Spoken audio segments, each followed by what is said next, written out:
Vamos a hablar hoy de la videoestroboscopía laringea, los fundamentos.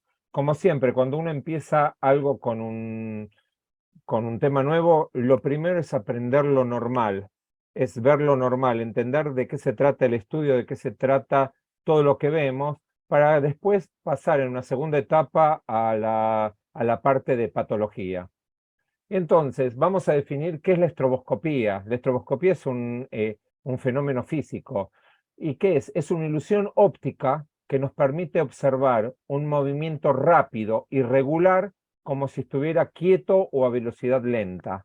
Hoy en día no se ve mucho, pero cuando uno lleva el auto a balancear las ruedas, si uno ve que hay un flash adentro de esa cúpula que lo ponen, es una luz estroboscópica. ¿Para qué? Para tratar de centrar y saber dónde poner la plomada para que la rueda gire continuamente.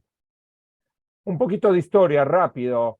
Siempre habrán escuchado que la estroboscopía se basa en la ley de Talbot, de William Henry Fox Talbot.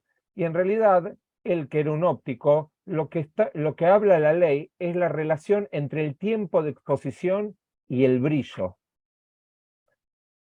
Después hay una teoría de persistencia de la visión que ya la nombraba Platón hace mucho tiempo, y que es que un movimiento continuo hace que un objeto, miren acá, estos eran juguetes que cuando nuestros abuelos, antes de nuestros abuelos que eran chicos, hacían esto. Entonces, si uno gira esto rápidamente, vamos a ver que el pajarito aparece dentro de la jaula.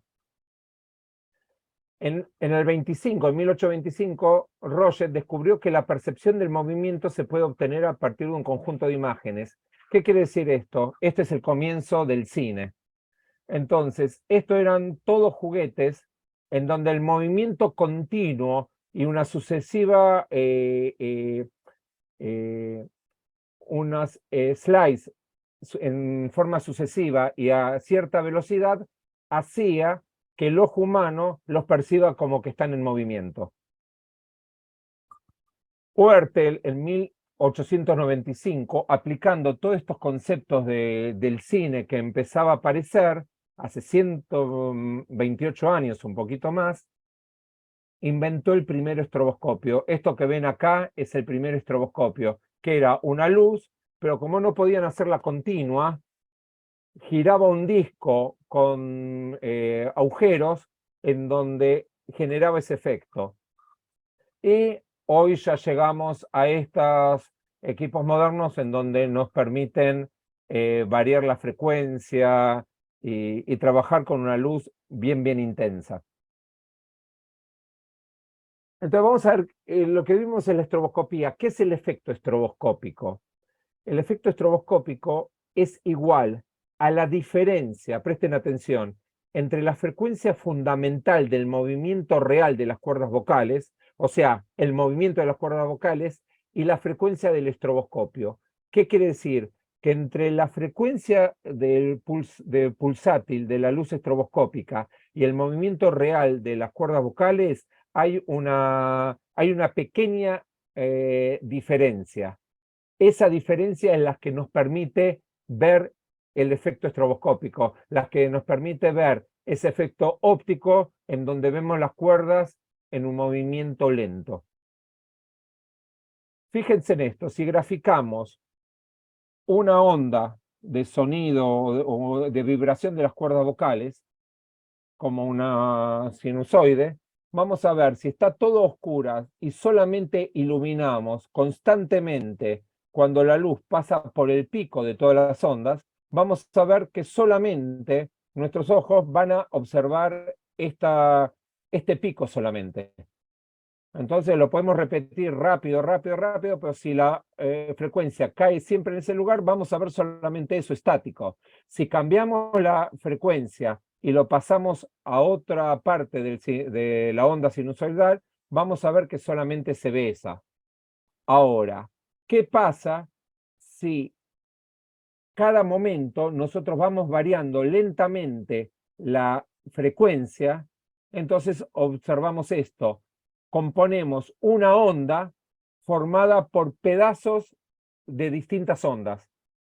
¿Se entiende? Entonces, así logramos el efecto estroboscópico. O sea, cuando nosotros vemos una estroboscopía y vemos ese movimiento lento de la onda mucosa, lo que estamos viendo es partes de distintas ondas mucosas que en su totalidad nos permiten ver ese movimiento. Pero no es la onda mucosa. Para poder ver una onda mucosa y el movimiento completamente real de las cuerdas vocales, necesitaríamos lo que ya aparece en el mundo, pero también con limitaciones en el tiempo de grabación, que es la videoendoscopía de alta velocidad. ¿Qué quiere decir? A 4.000, 8.000 fotos por segundo. Entonces, si después lo pasamos a velocidad normal, vamos a ver ese movimiento. Pero acuérdense, siempre que hablamos de estroboscopía, estamos hablando de un efecto óptico. Algo importante y para toda la gente, acá son todos estudiantes o residentes que están empezando y tarde o temprano se van a comprar una cámara y van a decir, quiero comprarme una cámara para que me sirva también para estroboscopía. Muy bien, un poquito de electrónica. Hay dos tipos de chips hoy en día en el mundo. Están los CCD y los CMOS. Los CCD son los más viejos. ¿Y cuál es la diferencia entre uno y otro? El CCD, si ustedes ven en esta zona, que es la plaqueta, cada célula fotosensible, ¿qué es lo que hace? Toma la luz, la saca a un costado del chip y ahí hay unos transitores, unos electrones que lo que hacen, codifican la señal y la sacan. Esto que implica un gasto de energía.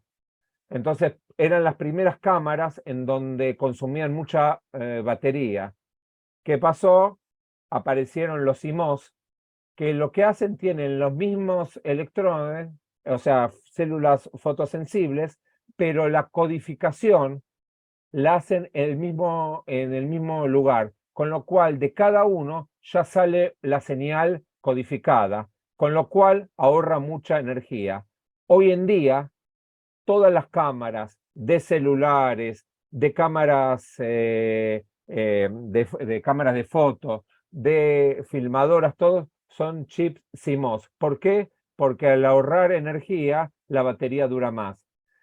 Para poder ver un efecto estroboscópico, necesitamos el chip CCD. No sirve un chip CMOS para ver estroboscopía, sí para ver videoendoscopías, videorinooscopías, otoscopías, lo que quieran, pero para ver el efecto estroboscópico necesitamos un chip CCD. Pregunten cuando van a comprar una cámara qué chip tiene. ¿Por qué? Porque si ustedes ven con un chip CMOS una estroboscopía, hay mucha gente joven, pero lo que va a aparecer es como en los televisores viejos, blanco y negros, donde era el horizontal, rayas completamente horizontales, y va a quedar una imagen muy clara. Hay muchos que tienen los fibroscopios chip and tip, pero ¿qué es lo que pasa? Vienen con chip CMOS, con lo cual, aunque la cámara esté ahí cerca de la cuerda vocal, no podemos generar un efecto estroboscópico. Acuérdense de esto porque van a ahorrar plata y no se van a llevar un chasco.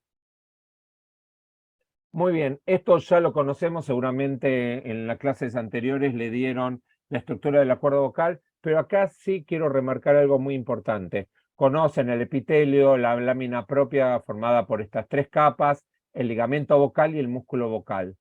La capa superficial es el espacio de Reinke. El espacio de Reinke está formado principalmente por una gelatina con ácido hialurónico, con muy pocas fibras colágenas, pero principalmente agua.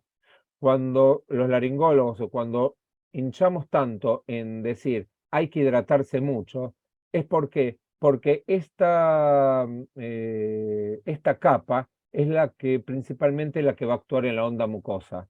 Si esta capa está seca, el músculo va a hacer mucha más fuerza para tratar de generar un cierre glótico completo, y ahí es donde empiezan todas las lesiones fonotraumáticas.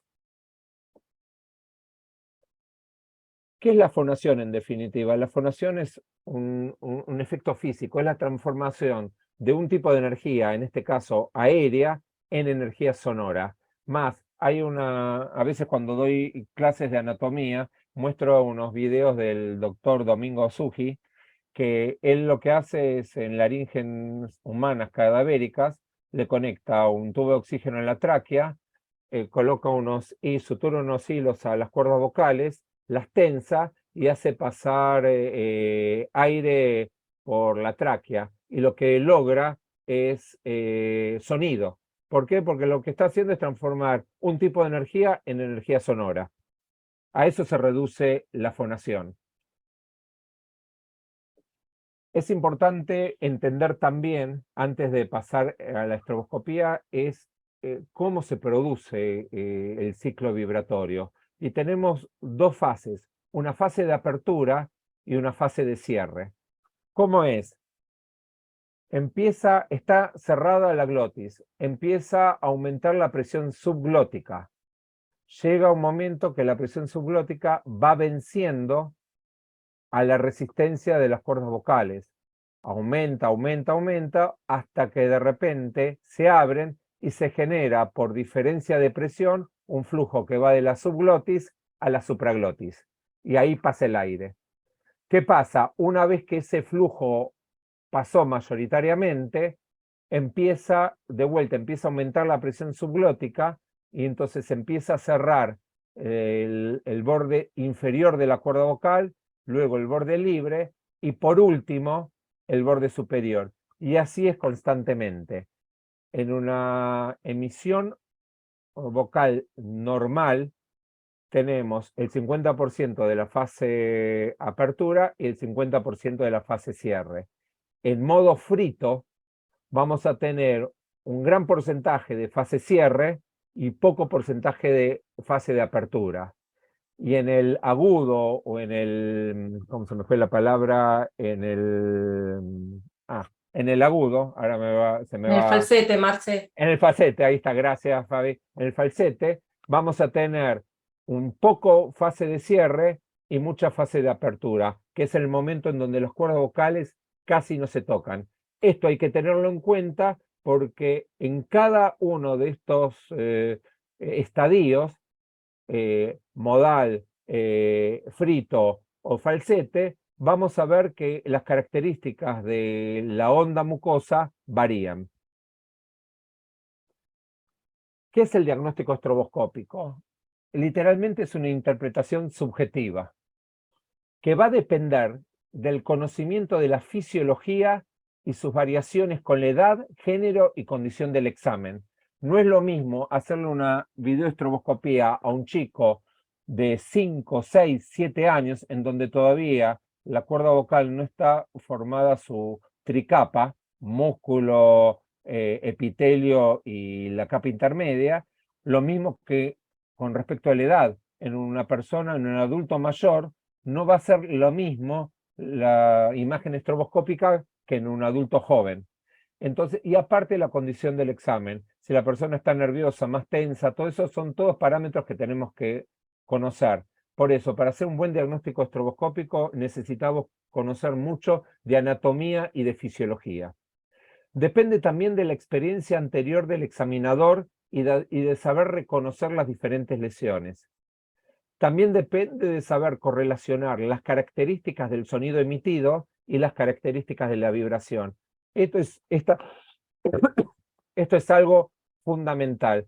Cuando una persona entra al consultorio y ya directamente saluda, ¿qué tal doctor? ¿Qué tal doctora? Todo eso, ya uno tiene que saber, escuchando la voz, cuáles pueden ser los posibles diagnósticos, qué es lo que vamos a tener que ir a buscar.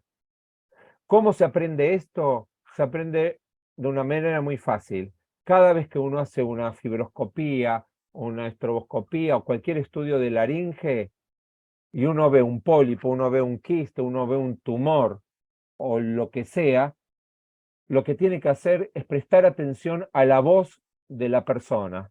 Entonces uno va relacionando la voz, el sonido de esa lesión y uno la va registrando. La otra cosa, y que es algo importante y se lo recomiendo, es agarrar, sentarse al lado de una fonodióloga, como yo lo hice con la licenciada Fabiana Wilder y con otras fonodiólogas que se dedican a la voz, y empezar a aprender a escuchar.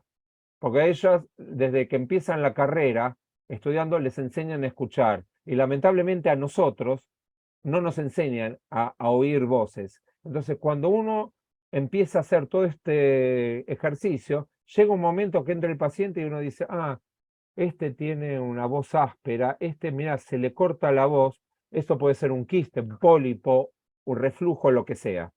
Por eso es importantísimo esto. ¿Cuáles son las ventajas de la estroboscopía? Permite una mejor interpretación diagnóstica. ¿Qué quiere decir una mejor interpretación diagnóstica? La voz no es solamente la parte anatómica, es la parte funcional. Entonces, lo que nos muestra, y para mí la gran ventaja de la estroboscopía, es que nos permite, aparte de ver las lesiones, sean estructurales mínimas, sean tumores, sean pólipos, fonotraumáticas, lo que sea, nos permite ver esa lesión, cómo se comporta funcionalmente. Y eso es el gran valor para mi experiencia de la estroboscopía. Porque uno puede tener, puede parecer no tiene ninguna lesión, pero sí aparecer cosas de la funcionalidad que después uno, al darle ese diagnóstico y al mostrarle el video a la fonodióloga o fonodiólogo especializado en voz, va a saber cómo trabajar. Visualiza mejor las lesiones pequeñas. A ver, esto también lo hace si uno tiene un fibroscopio chip and tip y uno se acerca, uno va a ver las lesiones, pero para mí verlas con el movimiento y con toda la parte funcional es un agregado que le da la estroboscopía que es invaluable. Y después comprender las características del pliegue vocal, ver si la mucosa está rígida, la tensión del músculo tiroaritenoideo y ver el grado del cierre glótico. La única manera de ver una falla del cierre glótico, llámese comúnmente hiatus, es con la videoestroboscopía. Cuando uno ve con un fibroscopio, aún con un endoscopio rígido, las cuerdas vocales, uno tiene aparentemente la idea que puede llegar a tener un hiatus o una falla del cierre glótico. La única manera de verlo y saber bien es con la estroboscopía. Obvio, si tiene las cuerdas vocales así, paralizadas en abducción las dos, obvio que se va a ver. Pero las pequeñas fallas del cierre glótico solamente se van a ver con el efecto estroboscópico. Por eso, por favor, cuando tengan, si no hacen una estroboscopía y tienen dudas, pongan posible, aparente falla del cierre glótico, pero no den diagnóstico de hiatus, porque es un signo, no es lo que le está pasando a la persona. Otras ventajas: permite el control pre y postquirúrgico, confirma diagnósticos. Dentro del control pre y postquirúrgico sirve mucho primero una estroboscopía después de una cirugía, después de una fonocirugía. Antes de los 2-3 meses no sirve de nada hacerlo. ¿Por qué? Porque todavía la mucosa está edematizada, todo, y no se puede ver bien. Pero lo que delata también la estroboscopía muchas veces es las pequeñas complicaciones que no se ven a simple vista, de cicatrizaciones, de malas cicatrizaciones que pueden aparecer. Confirma diagnóstico, determina la consistencia de los tejidos y el grosor de la mucosa. Ejemplo, tengo una pequeña lesión leucoplásica, o en esa zona donde está la lesión leucoplásica no tengo onda mucosa, eso me está hablando que toda la cubierta de la cuerda vocal está agarrada a profundidad, con lo cual estoy obligado a ir y por lo menos tomarle una biopsia, si no sacar esa lesión. Facilita el tratamiento y su seguimiento. Al ver las imágenes compromete al paciente, y utilizar el material para educación. Hoy en día, chicos, tienen la gran ventaja que Estroboscopía se aprende mirando, mirando, mirando, mirando, mirando. Si es con alguien que sepa y vaya explicando, mejor. Antes, cuando empezamos nosotros, no había tantos videos, empezábamos con esto y tuvimos que ir aprendiendo a veces a prueba y error. Hoy en día, la cantidad de imágenes que hay de estroboscopías y si se sientan al lado de una persona, solamente a ver video, no verlo en el paciente, ver el video y empezar a analizarlo, saben que en poco tiempo adquieren una visión y empiezan a ver cosas que antes no iban a ver. ¿Voy bien en tiempo? Sí, Sí, sí. Muy bien. ¿Cuáles son las limitaciones de la estroboscopía? Requiere vibración de la cuerda vocal. Si no hay vibración de la cuerda vocal, no vamos a tener efecto estroboscópico y no vamos a poder ver los parámetros estroboscópicos. Pero ojo, eso no quiere decir que no nos sirva. Si no tenemos vibración, es por algo. Entonces tenemos que buscar qué es lo que está pasando. La intolerancia del paciente, mientras uno tenga más experiencia y haga más, cada vez uno tiene menos, pero me pasa que a veces hay pacientes que, nada, con solamente tocarle la lengua tienen arcada.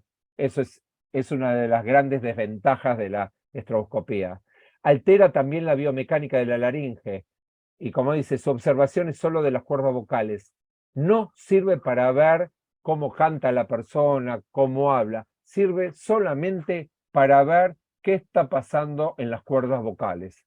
O sea, no empiecen a ver qué pasa en la base de la lengua, en la valécula, en la epiglotis. Eso lo pueden ver con un simple endoscopio rígido y listo. La estroboscopía solamente sirve para ver las cuerdas vocales.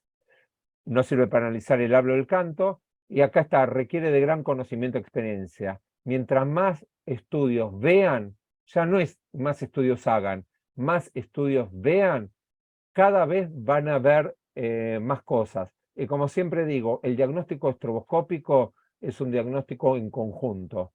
Muchas veces con la fonoaudióloga que trabajamos en conjunto, ellas tienen una mirada distinta, escuchan más cosas, ven más cosas, y a veces analizamos el video, yo veo tal cosa, la fonoaudióloga ve otra cosa, y en conjunto sacamos el diagnóstico. Eso es enriquecedor y beneficia al paciente. Muy bien, vamos a ver los parámetros de evaluación de los pliegues vocales. Son estos 5 parámetros que uno tiene que evaluar cuando hace una estroboscopía. La frecuencia fundamental, que es la F0, la periodicidad, la amplitud, la onda mucosa, la fase y el cierre glótico. Vamos a ver cada una, qué significa cada una y qué pasa cuando está alterada. La frecuencia. Como sabemos, la frecuencia fundamental depende de la edad y del sexo de la persona. En el recién nacido tenemos una frecuencia de casi 500 Hz. ¿Por qué? Porque el recién nacido tiene que hacerse oír para que la madre lo alimente o si se siente mal. Ese sonido bien agudo del recién nacido. En un niño de 8 años ya la frecuencia va bajando a los 300 Hz y después cuando empieza la muda vocal, la frecuencia de la mujer adulta está más o menos entre los 200, 210 Hz y en el hombre adulto entre los 100 y los 115 Hz. ¿Qué quiere decir eso? Que el movimiento de la cuerda vocal, la vibración de la cuerda vocal va a ser de 200 veces por segundo. Por eso volvemos a lo que dije al principio. El ojo humano no puede ver más de 3, a lo sumo 4 imágenes por segundo. Imagínense ver 200 imágenes por segundo. Es lo que pasa con un ventilador de techo. Cuando lo prendemos y lo ponemos en alta velocidad, las paletas desaparecen. ¿Eso qué quiere decir? Que los que fabrican ventiladores descubrieron la fórmula de la invisibilidad. No es así. ¿Qué es lo que pasa? Que el ojo humano, al no poder ver tanta velocidad y tantos, llevándolo al cine, tantos fotogramas, empieza a anular. Empieza a anular y se queda con 3, lo máximo que puede ver. Y entonces da la sensación que no existe. Eso es lo que pasa cuando ustedes ven un cierre glótico con una endoscopía común. Uno no ve el cierre glótico, va tan rápido que aparenta una imagen falsa. Vamos al segundo punto, la periodicidad. ¿Qué es? Es la uniformidad del tiempo de duración de los ciclos vibratorios. Lo normal es que sea una vibración periódica o casi periódica. Siempre aclaro esto porque digo, los seres humanos no somos robots. Entonces siempre hay pequeñas variaciones constantemente, pues dentro de lo normal. Lo anormal es la falta de uniformidad en el tiempo de duración de los ciclos. Y auditivamente, ¿cómo se escucha? Se escucha una voz bastante desagradable, una voz fea. O sea, lo normal es esto. Espere que, no, espere un segundito. Lo normal es esto, que los ciclos sean constantes y uniformes. Esto, un ciclo de mayor amplitud, otro de menor amplitud, uno más angosto, uno más largo, el tiempo de reposo más largo, más corto, hacen que la voz sea una característica no grata al oído. ¿Qué significa tener aperiodicidad? Hay un desequilibrio importante entre las propiedades mecánicas, entre las cuerdas, o sea, entre la masa y la tensión, y la presencia de una hendidura. Voy a mostrar este principalmente. Fíjense.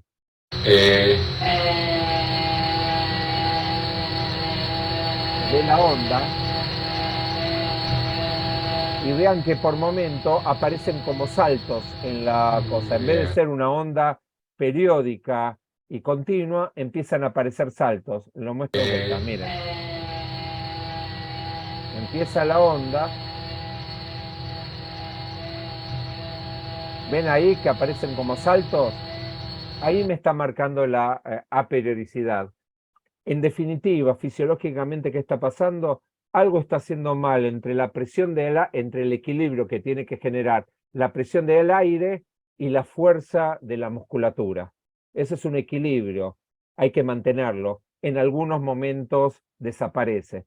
Por eso, en un informe, y esto va para todo, en un informe, yo no estoy muy de acuerdo con los informes escritos y vieron que están tabulados. ¿Por qué? Porque una persona puede tener, simplemente porque uno le está tirando la lengua, porque en un momento no reguló bien la presión de aire, momentos de aperiodicidad, y eso no quiere decir que sea patológico. Entonces, lo que hay que describir, como siempre dice la doctora María Vitti, es describir lo que uno ve. Si uno ve por momentos a periodicidad, uno pone por momentos, observa periodicidad, pero no ponerla como que existe. La amplitud de vibración, ¿qué es? Es la excursión medio lateral del borde libre. Si trazamos una línea en medio de la glotis, tenemos que tener dos espacios completamente iguales. Vamos a ver ahora los distintos parámetros. Intensidad. Cuando hablo de intensidad es el volumen, la fuerza con la que uno emite el sonido. A mayor intensidad vamos a tener menor amplitud de la onda. Cuando la F0 es mayor, o sea, vamos más hacia los agudos, aumenta la tensión de la cuerda vocal, con lo cual baja la amplitud. La rigidez. A mayor rigidez de la cuerda vocal, vamos a tener menor amplitud.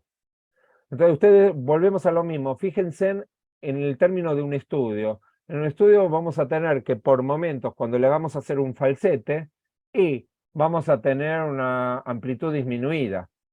O cuando le hagamos decir un E bien fuerte, va a aumentar la amplitud. Esos son parámetros normales. Uno lo tiene que describir, no catalogar. ¿Qué significa amplitud disminuida? Una baja intensidad vocal, una mayor tensión y una mayor rigidez de la mucosa. Una amplitud aumentada es una flacidez del músculo tiroaritenoideo, ya lo vamos a hablar, o un edema de la mucosa. Porque en el edema de la mucosa, principalmente el borde libre, el espacio de Reinke está edematizado y simplemente ondula mucho más. La onda mucosa, ¿qué es? La onda mucosa es el deslizamiento de la cobertura sobre el cuerpo de la misma. Entonces volvemos a lo mismo.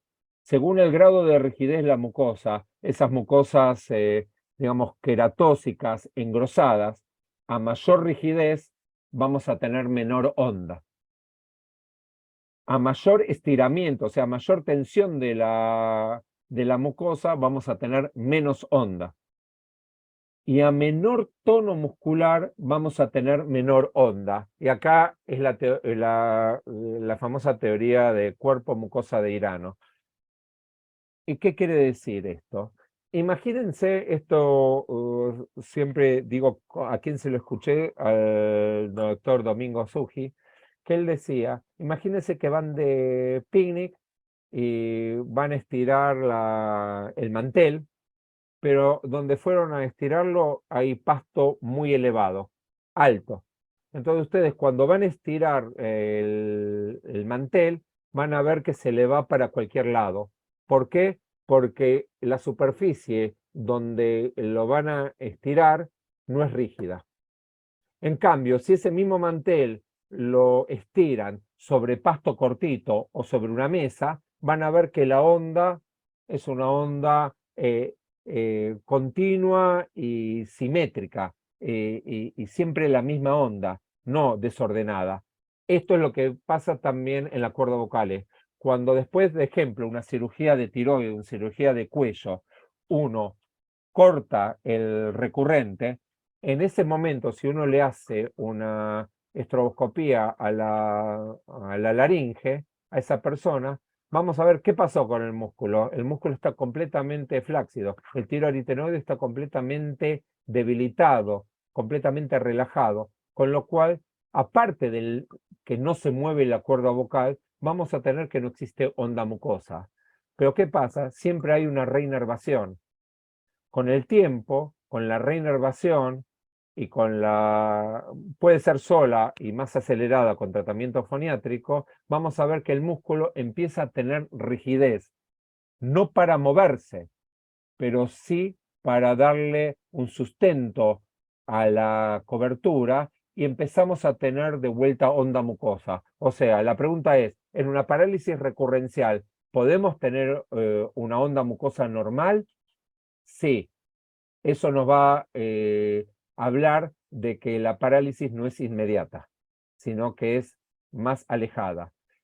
Hoy en día, en lo que se hace las reinervaciones laringeas, lo que se trata de lograr con eso no es tanto el movimiento, sino darle mayor rigidez al músculo. ¿Para qué? Para que pueda emitir una onda mucosa buena. Si después logramos, por cualquier método de medialización, juntar las dos cuerdas vocales, vamos a tener una voz casi normal. ¿Qué significa onda mucosa disminuida? Baja intensidad vocal, mayor tensión, mayor rigidez de la mucosa y flacidez del músculo. La fase de la vibración, esto lo habíamos dicho cuando empezamos a explicar todo. Hay una fase de apertura y una fase de cierre. Depende en qué modalidad lo estemos viendo, va a ser más chica la fase de apertura y más grande la fase de cierre, o viceversa, o 50 o 50. Vamos a complicarlo un poquito más. Vamos a comparar la vibración de un pliegue vocal, de una cuerda vocal, con el otro. O sea, hay que comparar las propiedades mecánicas entre los pliegues. Lo normal en una persona, en una laringe normal, es que las dos ondas mucosas sean una imagen en espejo. Así vamos a tener asimetría de fase, asimetría de amplitud y asimetría de onda mucosa. Puede haber una cuerda vocal que tenga una onda mucosa disminuida, con poca amplitud, o que directamente vaya en otra frecuencia que la que va en la otra cuerda vocal. Todas esas cosas nos van a informar sobre qué puede estar pasando. ¿Qué significa la simetría de fases entre las cuerdas vocales? Es una simetría de tensión entre las cuerdas vocales. ¿Cómo lo vamos a ver? Eso es viendo videos así. Normalmente tiene que ser así. Ven mis manos, ¿no? Sí, ¿no? Ahí estoy apuntando. Normalmente. De repente una simetría de fases cuando una cuerda vocal persigue a la otra. En vez de ser una imagen en espejo, una cuerda vocal ven que persigue a la otra. ¿Puede pasar que sea durante todo el estudio? Sí. ¿Puede pasar que sea por momentos? También. Describan ese momento, no describan como una simetría de todo el estudio. Y también puede haber asimetría de fases entre la misma cuerda vocal. En dos sectores de la cuerda vocal puede haber distintas fases. Eso, ejemplo, se puede dar, ¿por qué? Porque en una parte de la cuerda vocal hay una cicatriz. Una cicatriz no muy profunda, pero hace que la vibración sea distinta en una parte de la cuerda vocal o en la otra. Cierre glótico. No pongo videos porque sinceramente hay tantos cierres glóticos como los querramos describir.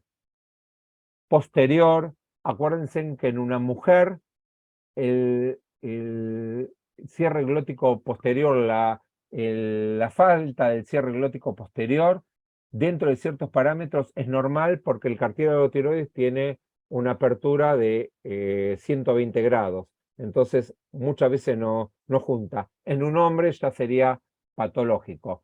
En reloj de arena, fusiforme, anterior y posterior, como quieran llamarlos, lo único que tienen que hacer es describirlo. Vamos a ver un ejemplo para que entiendan. Acá voy a mostrar casi todo lo normal, para que vean una estroboscopía. Primero, con solamente este dato, ya sabemos que esto, lo más probable, es que sea de una persona del sexo femenino. Voy a ver si aumento a ver si se escucha bien. Perfecto. Otra vez, más fuerte. Muy bien. Ven que la onda mucosa es Perfecto. una Ahora buena onda mucosa, simétrica, tiene una pequeña perfecto. Ahora apertura sí. posterior que es normal. Ahora sí va. Ahí me gustó. Ahora sí esto. ¡Eh! Otra vez. Perfecto. Ahora reíte. De vuelta un E largo, dale.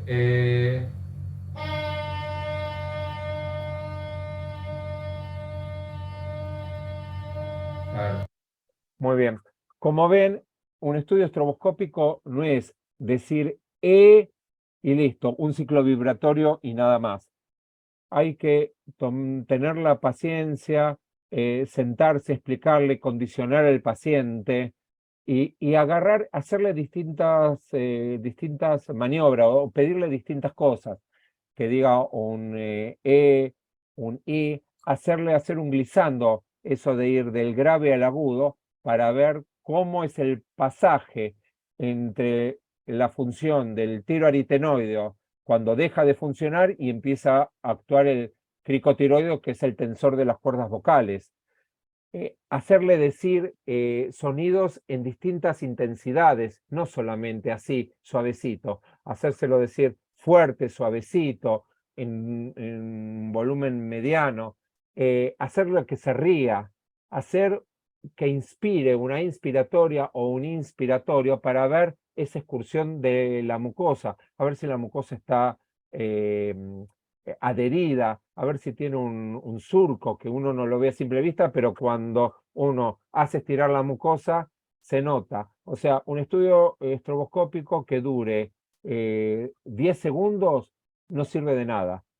Uno tiene que pedir, y muchas veces uno le hace descansar a la persona y vuelve a repetirlo. ¿Para qué? Para empezar a ver cada cosa. Cuando la persona se acostumbra al estudio, listo, ya ahí uno le puede hacer de todo. A los cantantes que están muy entrenados y que no tienen tantos reflejos, uno le puede hacer un estacato, hacerle un montón de cosas más para ver distintas cosas. Hay que tomarse el tiempo. Esta es la misma. Miren esta, para ver un poquito más de patología. Es casi todo normal, pero miren esto. ¿Ven? Perfecto. Muy Fíjense. bien, respira, respira suave. Ahora no sé si. Hay Otra moco, vez. hacerle toser para que se desprenda la mucosa. Pero Más fíjense, uno agudo. le hace limpiar la mucosa y vuelve a aparecer el moco en el Perfecto. mismo Hasta sitio de la cuerda parte. vocal. Miren, le hago Muy tragar bien. todo eso, Otra vez. miren ahora. Ven que siempre el moco Perfecto. se Acá vuelve nos a queda formar en el punto medio, ahí, muy siempre en los bien. Otra mismos vez. lugares. ¿Ven? Eso que me está indicando que en Muy esa bien. zona, Ahora es eso se así. llama moco en punto nodal, no son Otra nódulos. vez. Moco en punto nodal, eso me está Perfecto. Ahora es diciendo esto. que en esa zona algo ¡Eh! se está haciendo mal, más fuerza, algo, hay Muy algo bien. de Reite. vibración distinta que Ahora hace que el tosé moco se fuerte. acumule ahí y no se acumule Bien. en otra zona. Perfecto. Ahora de vuelta un E largo. Eso me está Eh. indicando que algo está haciendo mal. Me está diciendo, no es para decirle nódulos a la persona, pero le está diciendo, mira, si no esto no lo Perfecto. Ahora corregís más fuerte. con fono principalmente, tarde o temprano ahí te va a aparecer una lesión fonotraumática, porque algo estás haciendo mal. Y por último, les quiero mostrar esto. Esto le voy a sacar el sonido. Esto es un estudio estroboscópico que me llega cada tanto y lo dejo para que miren. Esto es un estudio estroboscópico.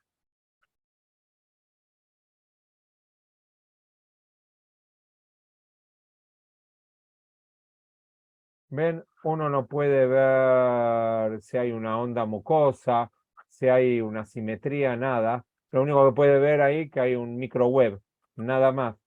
Pero tiene moco pegado, no se le hizo toser para limpiar, pero en realidad ustedes en este estudio pueden definir si hay asimetría de fase, si hay una buena amplitud de la onda mucosa. No interesa. Esto es para que vean lo que no hay que hacer. Porque, ¿qué pasa? Este estudio estroboscópico no permite hacer un diagnóstico. Entonces, ¿qué pasa? A la persona hay que someterla a uno nuevo. Y a veces los sistemas prepagos, mucho no les gusta que en términos de una semana le hagan 2 estudios a la misma persona. Muy bien, espero que haya sido entendible y estoy dispuesto a escuchar preguntas.